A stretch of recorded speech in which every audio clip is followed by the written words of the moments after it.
I'm Alex Burtness. I'm up here visiting the cabin from Florida, where I'm stationed right now for EOD training, and I'm joined here by my fiancee Jessica. I'm Jessica Tolson, and I'm here visiting the cabin for the first time. It's just been an absolutely wonderful weekend. I'm Barry Telke, and I'm Grandma's grandson, and I'm also visiting the cabin. Laura, granddaughter. I'm a freshman at Santa Clara playing water polo, visiting the cabin. Lily Burtness.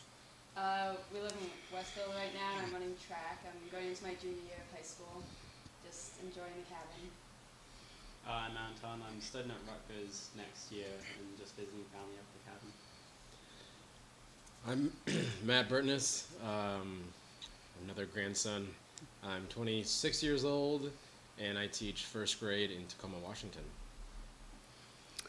Well, thank you all for coming. It's just absolutely marvelous to have you all here, for taking the time and for making the arrangements and doing everything that you can be able to come. Is just an unbelievable thing, and we don't even know the last time that we were together.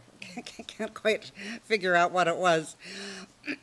I have so many more things to say than I have when I started on the first conversation with our Around the World tour in 1963-64.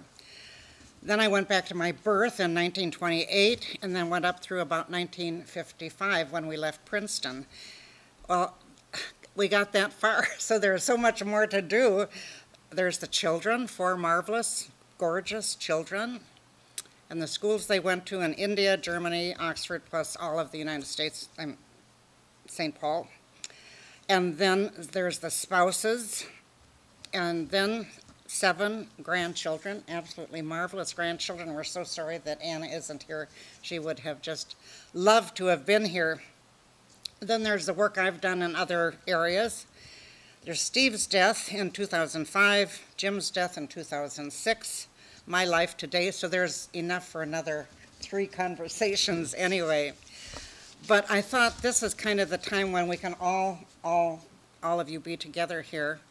And so I was thinking, what is really important? And when I look back on these 82 years, and I think of all of the wonderful things and the places and the people and the opportunities, then I've been wondering about, as I put these conversations together and think about the 82 years, what is really important? What was important at the time, what we thought was important, what is important today.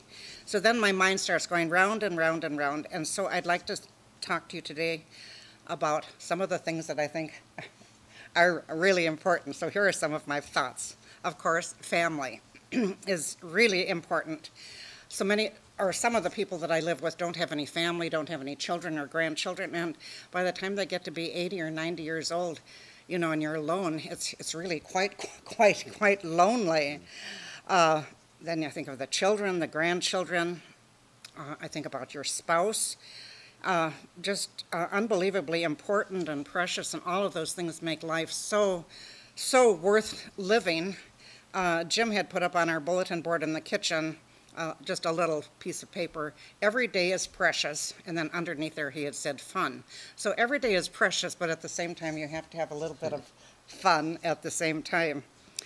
Then I think of friends, and you have to kind of work at it to keep in touch with friends. You know, if the friends go back 50, 60 years ago, we have to kind of keep on calling and keeping in touch. We have a dinner group that's been getting together, trying to get together once a month for the last 40 or 45 years. We only want to get together when everybody can come, and then it's hard to arrange everything because we just think it's so important to be together. Now 2 husbands are dead, and so the group gets kind of smaller and smaller, but it's still so important to, what it is that you have to share. And when all of the horrible things happen, in a person's life, then your friends are so important too. So family, friends, and then I think of work, decisions about what you're going to do about a job, what am I going to be? What am I going to do? What are you going to do with your life? Is it service? Is it to help others? Is it mostly or, all for making money? I mean, there are so many questions that go on and on when you decide what it is you are going to do with your life. So then I think of all of those things. Those are just a couple: family, friends, work. But then I'm just going to read a little bit from Dietrich Bonhoeffer that you have heard, obviously. So I think, it's the poor, the homeless, the world situation, everything, all of those things enter into the things that you take into consideration when you say what is important. So this is the way Dietrich Bonhoeffer writes it. The hungry man needs bread, and the homeless man needs, this is man, but you can think person, needs a roof. The dispossessed need justice, and the lonely need fellowship. The undisciplined need order, and the slaves need freedom. To allow the hungry man to remain hungry would be blasphemy against God and one's neighbor, for what is nearest to God is precisely the need of one's neighbor. It is for the love of Christ, which belongs as much to the hungry man as to myself, that I share my bread with him and that I share my dwelling with the homeless. If the hungry man does not attain the faith, then the guilt falls on those who refuse him bread. To provide the hungry man with bread is to prepare the way for the coming of grace. But what is happening here is a thing before the last. To give bread to the hungry man is not the same as to proclaim the grace of God and justification to him. And to have received bread is not the same as to have faith. But for him who does these things, for the sake of the ultimate and in the knowledge of the ultimate, the penultimate does bear a relation to the ultimate. It is the penultimate. The coming of grace is the ultimate. And so I'm thinking, what is really important? What are all the questions? And it is the poor and the hungry and the homeless, all of that part of it. And then I think, but what is it that is the center of life that is really, really important? And then I go back to Dietrich Bonhoeffer that I just read. And he asks the questions and that question, and then he formulates it as talking about the ultimate and the penultimate. The ultimate and then the penultimate are all the things before the ultimate. And what is ultimate is what is final. That's the ultimate, that is the final. It's the center, you could say, too, which is different from the final. But it's what's really, really, really important. Well, the ultimate means what God has done for us. And it means justification, forgiveness. It means God's love for us. It's not what we do or what we have done or what we decide to do, but what God has done for us. And so this God's love, what God has done for us, it means Jesus Christ, born, crucified, and risen. It's faith, then, our love for God. So there's a qualitative difference when you talk about the ultimate and the penultimate. The ultimate, the final, and the penultimate, everything that leads up to that. So then it means so much for our life, I think, and these are just some of it. If you're married, it means you pray together. You forgive each other. You ask for forgiveness. You love God. It means you're thankful, and so be thankful. Don't be a grouch. Is there something that's just kind of eating away at you?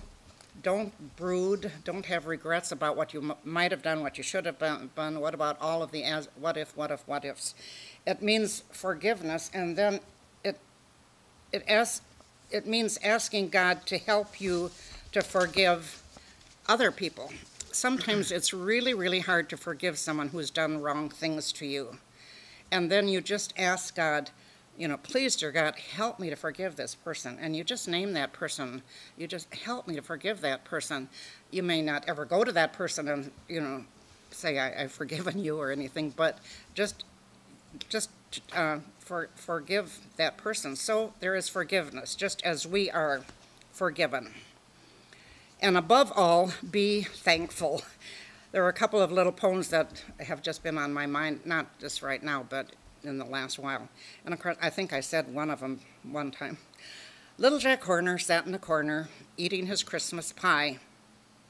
He put in his thumb and he pulled out a plum and he said, "What a good boy am I." I've always really liked that one. Okay, Jack Horner, did you make that Christmas pie? Did someone give it to you? Did somebody else make it?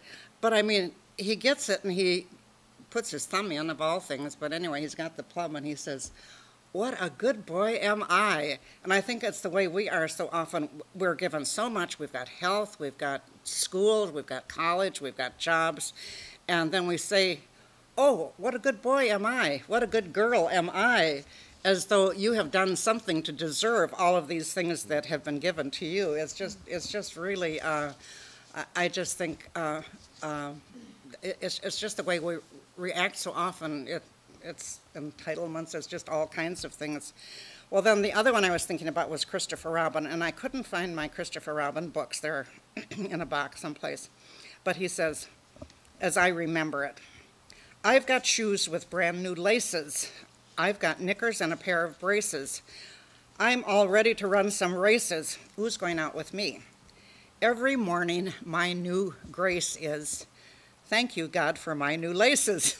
I can tie my brand new laces. Who's coming out with me?" So then I think every morning my new grace is, what is it? Thank you, God. Well, you can go through the list of everything, you know, that you have to be thankful for. I mean, the list can go on and on and on, including your new laces. Maybe you got new shoelaces. Who knows? So anyway, the point of all of this, don't let the penultimate things in your life, just as important as they are, they're absolutely unbelievably important, don't let them become the ultimate, the final. Let the main thing, I think, Eric, you've said this, let the main thing be the main thing. Justification is the final word. There's no method of achieving it. It's a gift from God. The coming of grace by God, forgiveness and justification through Jesus Christ is the ultimate, the final, what is really, really, really important. So that's the end, the final, the ultimate. Okay. The end. Thank you so much, Grandma. Oh, you're welcome. This was just great to be here with you.